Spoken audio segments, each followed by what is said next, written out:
In a few weeks, the hurricane season will come to an end. But don't start celebrating just yet. There are lots of other natural disasters that could strike our island at any time. In today's show, getting ready for the not-so-friendly side of nature, and later, making water safe to drink. I'm Adrian Atkinson, and you're watching Jamaica Magazine. Stay tuned.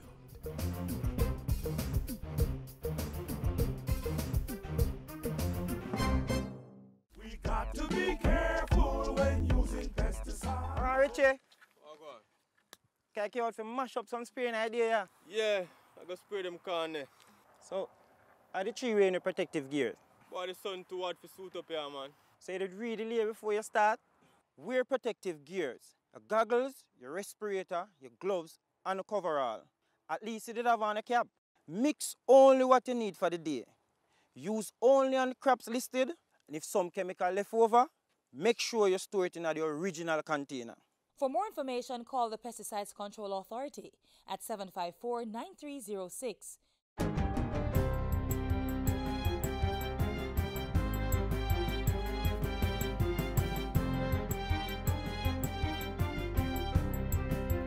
Good day, I'm Stephen McHugh and this is your JIS News for Wednesday, November 8. Parliament has passed the Building Bill, which seeks to establish a modern legislative framework to reduce the vulnerability of Jamaica's built environment and ensure public safety. Local Government and Community Development Minister Desmond McKenzie piloted the bill and debate started on June 6. He says the legislation creates and maintains standards for construction and the maintenance of physical structures across the country. But it is also a comprehensive approach to the development of the built environment in the country. The minister said the bill should be seen as a critical companion to other legislation such as the Disaster Risk Management Act, the Local Governance Act, and the Local Government Financing and Financial Management Act. Cabinet is to review a recommendation to merge the National Housing Trust, NHT, and the Housing Agency of Jamaica, HAJ, to rationalize the financing of public housing solutions. It's among the recommendations in the Strategic Mandate Review Commission report into the operations of the NHT. Prime Minister Andrew Holness received the report on Tuesday after ordering the review in July 2016. The Review Commission, led by NHT Chairman Ambassador Nigel Clark, also recommended the allocation of resources annually to address squatter settlements and land titling. It's proposed that providing affordable housing would be accelerated with the privatization of the Jamaica Mortgage Bank and constraining investment policies to land and liquid securities. And it's recommended that the NHT's governance structure be strengthened through legislative and regulatory amendments which would allow certain decisions to be vested in the board of directors. The legislation should require that certain skill sets are represented on the board and should, in return for this sort of increased level of responsibility, set certain minimum criteria defined for the NHT. The country should now prepare itself for profound, fundamental, but changes that are beneficial to the NHT and to the people of Jamaica. Prime Minister Holness says consultations will now be convened with Cabinet, Parliament, and the opposition. Following those talks, the public will be engaged to act upon the recommendations. An agreement has been reached to develop the island's first solar-powered irrigation system for the Monimusk Sugar Factory. The Memorandum of Understanding was signed Tuesday between SCJ Holdings Limited and BMR Energy. Under the agreement, 300 acres of land will be leased for 25 years to BMR Energy to develop the renewable energy infrastructure.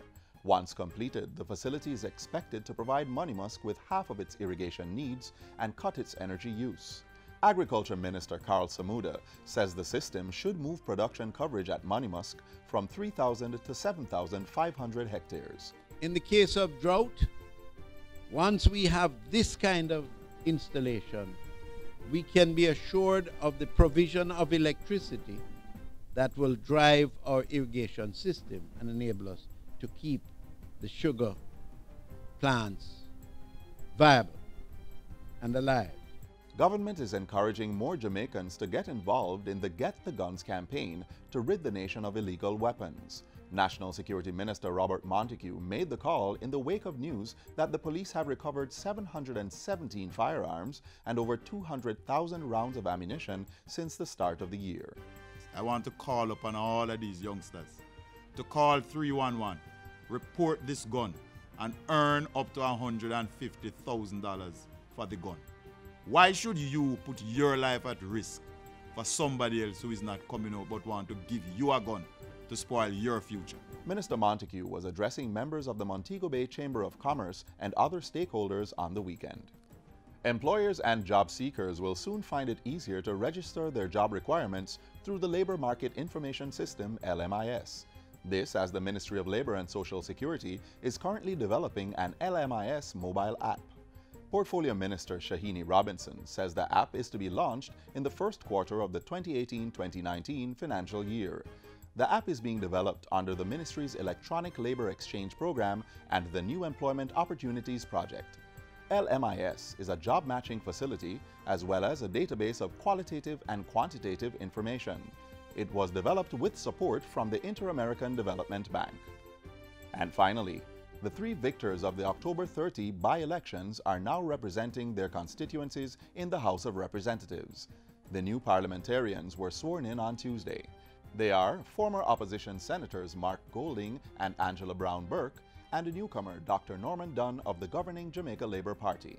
The parliamentarians took their seats after the Director of Elections submitted the final ballot counts for the by-elections to the Governor-General and the Clerk of the House of Representatives. Dr. Brown Burke now represents St. Andrews Southwestern after securing 6,324 votes to her opponent, Victor Hyde's 223. The St. Mary's Southeastern seat was won by Dr. Norman Dunn with 8,169 to Dr. Shane Alexie's 7,246 votes. And Mark Golding secured the St. Andrews Southern seat with 6,203 votes to Dane Dennis's 774 votes. The by-elections became necessary following the retirements of former Prime Minister Portia Simpson Miller and former Minister Dr. Omar Davies, as well as the death of Dr. Winston Green. And that's it for JIS News Today. I'm Stephen McHugh. Thanks for watching.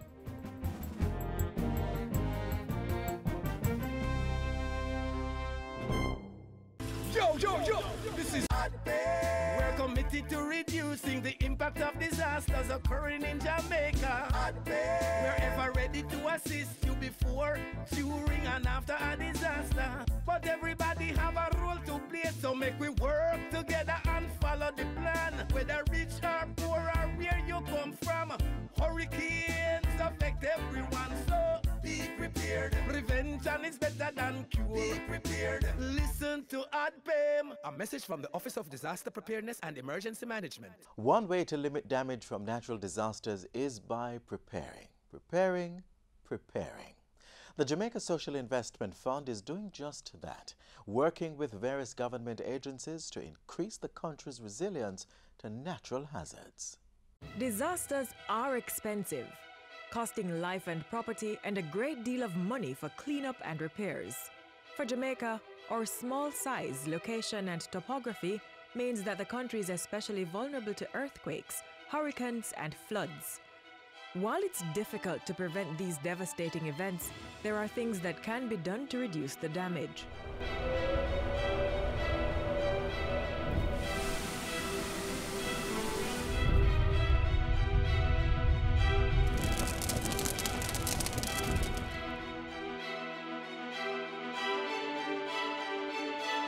The Disaster Vulnerability Reduction Project DVRP, funded by the World Bank and implemented by the Jamaica Social Investment Fund, aims to strengthen the country's ability to withstand and recover from natural disasters.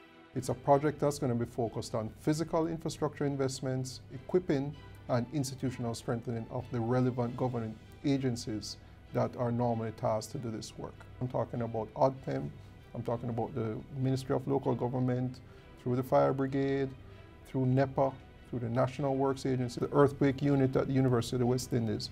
These are normally the agencies that have to respond when natural disaster strikes.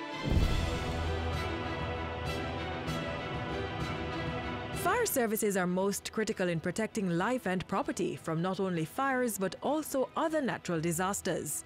Under the Disaster Vulnerability Reduction Project DVRP, over 140,000 persons within the parishes of St. Mary, St. James and St. Thomas will benefit from 3 new fire stations that will be constructed and provided with rescue equipment to include protective gears and extrication tools. Well, I'll feel a little more secure going away, know that I have fire service right next to me and they would be better able to respond to the event of a fire. This new fire station means a lot to us. In that, it will give us peace of mind, knowing that we are in a more secure building so that we can serve our community members better. Even though Jamaica has not experienced a major earthquake since 1907, every year the country experiences over 200 minor tremors, and the threat of major devastation is always looming. When it comes to preparing for an earthquake, data collection is important, as this helps in understanding the risk associated with this event and will inform policy towards strengthening the country's resilience. Through the DVRP, assistance will be given to the University of the West Indies Mona Campus Earthquake Unit, which is responsible for monitoring the country's seismic activities. All their seismic stations will be upgraded. There's a number of different pieces of equipment we can receive.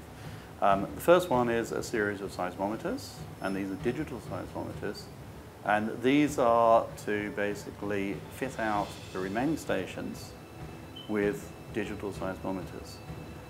So we're going to end up with those 10 stations completely upgraded and then add an additional station to it, so an 11th station there.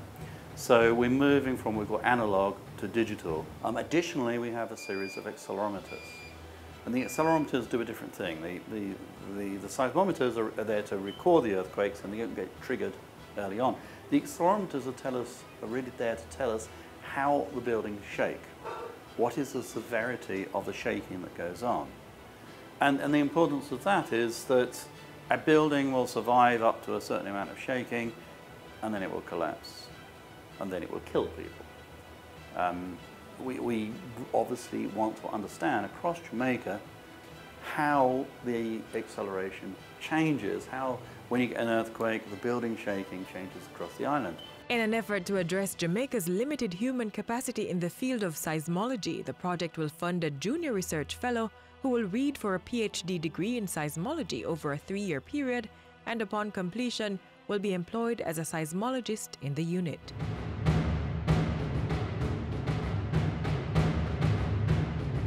Floods have large social and economic consequences for communities and individuals. When there's a heavy downpour, which is not unusual for the island, the lives of residents in many communities are disrupted. The project will see major infrastructure work done in Old Harbour and along Port Royal Street to limit the effects of rising and rough waters. The improvement works in Old Harbour will include the expansion and the improvement of the urban drainage and also bridges. Myton Gully, Church Pen, those areas in Old Harbour, and Big Pond. Big Pond, whenever time it comes, I mean, no car can pass, flood out my house, wash our clothes, anything, you understand? So we'll be grateful for JSIF and everybody to come on, for coming on board to fix it. When the pan come over, it's hamper even to school children then. It is so dangerous that it take life already. When JSF and NWA are coming come do this for me, oh my God, just like that, we'd be so glad and happy. Along Port Royal Street in Kingston, 2 kilometers of coastal revetments will be constructed and retrofitted. This will benefit the patrons and owners of the various business establishments located around this area, as well as users of the Norman Manley International Airport. And there's more. There is also a very important, critical element of the DVRP, which is funding to support training on the building code. Jamaica is moving towards enacting a new code, and so it will be important that persons involved in the construction industry, the players in government, or professionals, engineers, architects, etc., are fully exposed and trained on this new building code, and the project will support that. The total cost for the overall project is $42 million and is expected to be completed by 2022. The best time to prepare for a natural disaster is before it happens. Collecting information on disaster and risk reduction, constructing disaster-resilient buildings and structures will go a far way in limiting the cost of these natural hazards within Jamaica.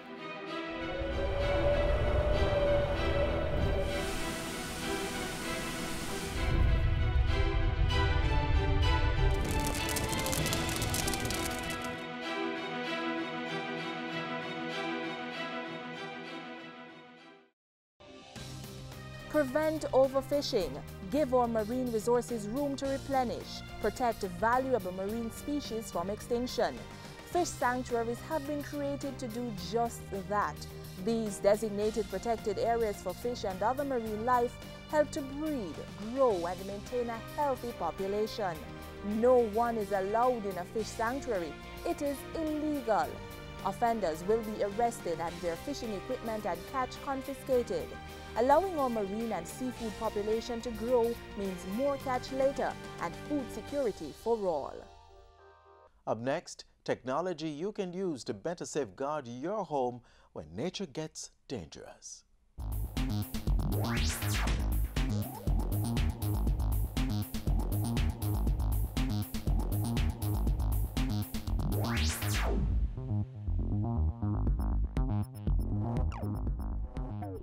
Floods and earthquakes are two of the most common natural disasters.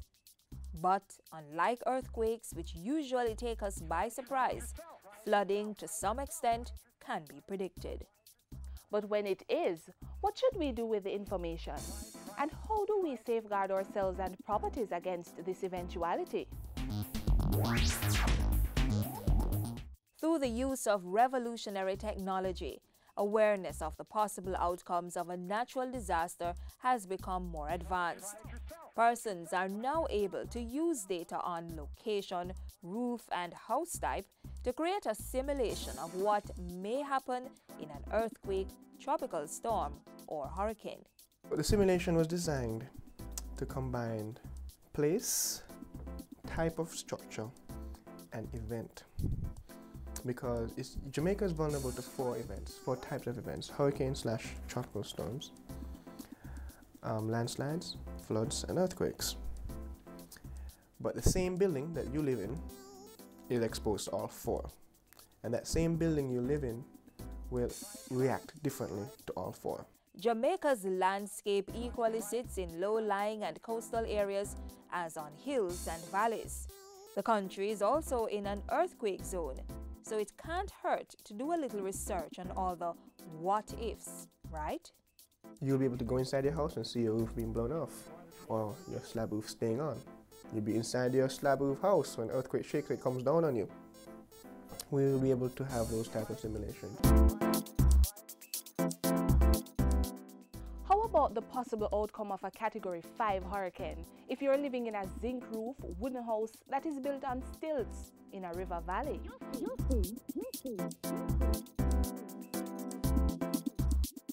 So now that these predictions are available to us, just how useful are they?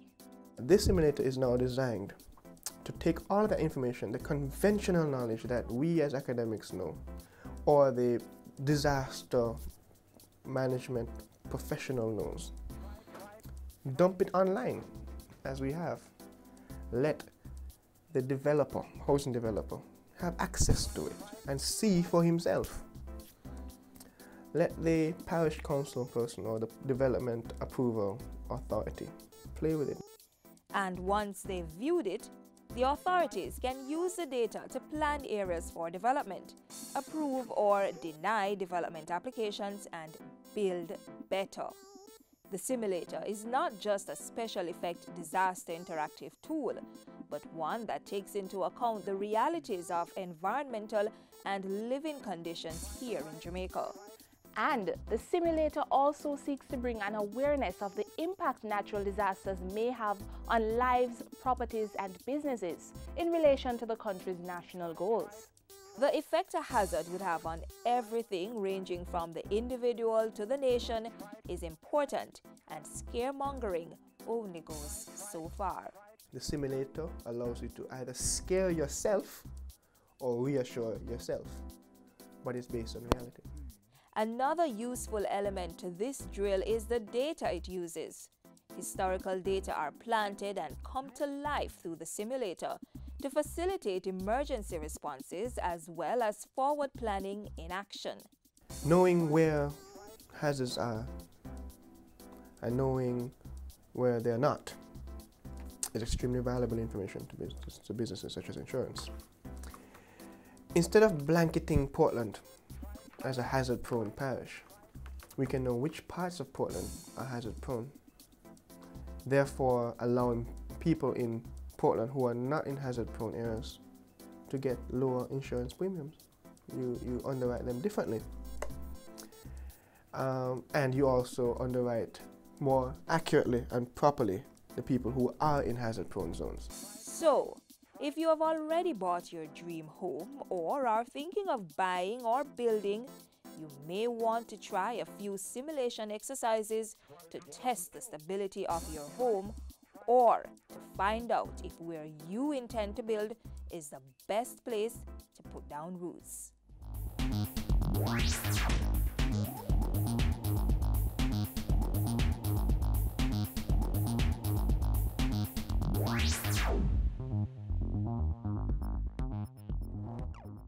Keep we island clean, so clean. From the peaks to the beach, so clean. No dirty up Jamaica, please don't do it. Keep we island clean, so clean. From the peaks to the beach, so clean. No dirty up Jamaica, please don't do it. No dash no paper, no dash no plastic. Dispose your garbage responsibly. No know how to recycle, learn it quick. And if you drop it, better pick up every piece of it. Plastics last forever, don't forget the bits. Cause when them touch the street, them end up in the sea. Collect pan the reef where they fish them feed. And when you want seafood, I eat your Keep eat. the island clean, so clean. From the peaks to the beach, so clean. No dirty up Jamaica, please don't do it. No dirty up Jamaica, no dirty up Jamaica, no dirty up Jamaica, no dirty up Jamaica. It's important that you take care of your environment so your environment can take care of you. Keep it clean by properly disposing of your garbage. Some things you don't have to throw away. They can be recycled or reused. What about that fruit peel you are about to put in the garbage? That can be used in a compost heap. Conserve water by fixing leaks and reusing water. For example, the water used to rinse the dishes can also water your plants. Save energy by switching off appliances when they are not being used. By doing these simple things, you can limit the harmful effects on the environment, making Jamaica the place of choice to live, work, raise families, and do business.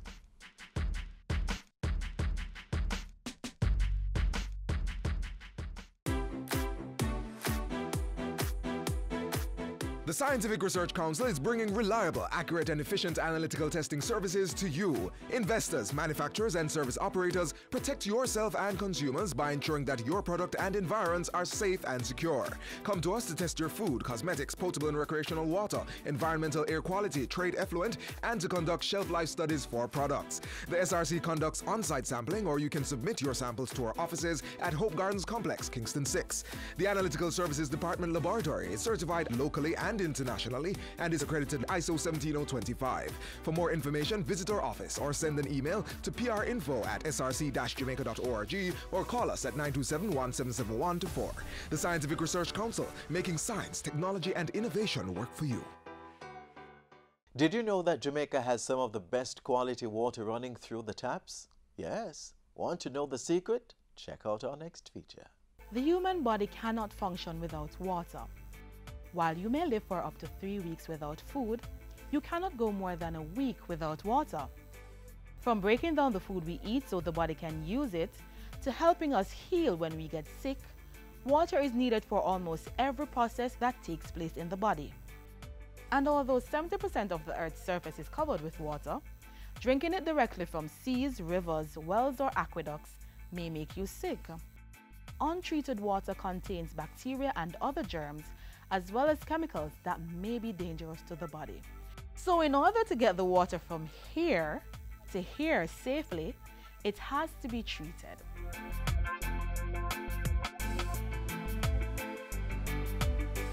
Water treatment processes differ depending on the source.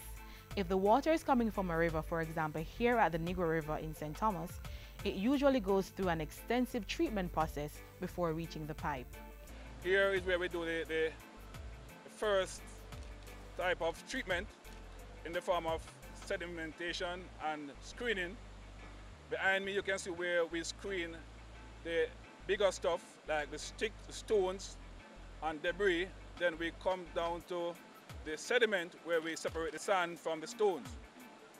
And then this water will leave from St. Thomas and pipe into Kingston via pipeline into the Mona Reservoir. The Mona Reservoir is the island's largest raw water storage facility and provides the liquid to over 30% of people living in Kingston and St. Andrew. If this is where you get your water, here is where the next step in the treatment process occurs. Here in the reservoir, we allow for maximum levels of mixing, maximum levels of aeration, as can be done here at the facility. We also, at the reservoir, you allow for settling out of the silt and the suspended particles, dirt particles, that would otherwise be in the raw water. We then take the water from the reservoir and take it to the Mona treatment plant. At the treatment plant, chemicals are added to further purify the water. Chlorine is first added to kill bacteria. You have stages that include flocculation, where we actually add chemicals to the water that allow those microscopic dirt particles that are still in the water to be brought together in what we call flocks, and then we are able to skim it off and remove it from the water. The water is then passed through filters which contain layers of sand, gravel, charcoal or synthetic materials that remove remaining small particles. The final stage is disinfection. Here, chlorine is added to kill any other bacteria or germ. Ensuring that we have what we refer to as chlorine residual that goes with the water, so that as the water travels along the pipeline to our customers, should it come in contact with any germs along the way, there is enough chlorine residual in that water to destroy those germs and still be delivered to the customer in good quality. The water is tested all throughout the treatment process to ensure that what you get in your pipe meets World Health Organization standards. For several years running, the National Water Commission has won the best tasting water in the Caribbean. We have also been acknowledged by the various arms of the United Nations at different points in time as having one of the best quality water in the hemisphere. That is definitely something we can drink to.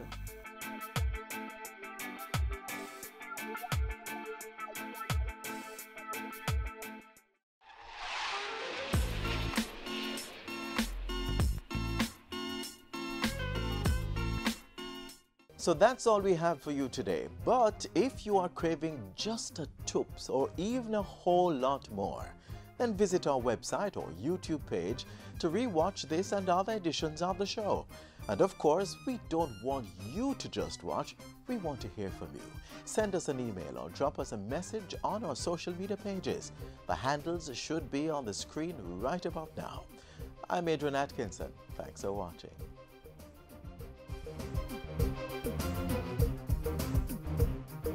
This has been a production of the Jamaica Information Service, the voice of Jamaica.